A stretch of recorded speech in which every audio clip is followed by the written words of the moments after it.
to my channel. In this video we will talk about Tailwind CSS just-in-time mode. So just-in-time mode allows to trigger an event without adding any JavaScript. So we will create slider with only Tailwind CSS classes without adding any JavaScript. So for that, first we will add basic elements. So I'm using fill set, and in that I am adding input, type, radio. I'm giving ID tab 1 because we are creating sliders, so just I'm putting tab 1 and name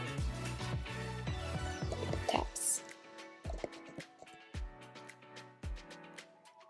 Okay, so I have added input tab. Now I will add a label under p element. I mean, you can directly to the label, and here I'm just creating another div and say content 1.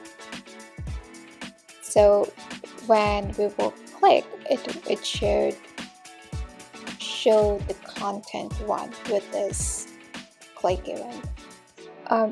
So let's check first. So we now have tab, like the radio button, tab 1. So I'm putting tab 1 in line block, so it would be in. Okay, so it's in line. We are going to hide this radio button, but for now we want to make sure that it's triggering the correct event. Now to create the event from Tailwind CSS classes, add peer. Peer is the main class for triggering event, and we will add tab 1 peer / tab 1. That's the class which will trigger the event, and for that we will say class name peer check tab 1 block, and first we have to hide it. So here we will add hidden. Okay, so right now on page load it's not visible. Now with tab 1, now it's showing. So that is working. Now we need to add more content and more tabs.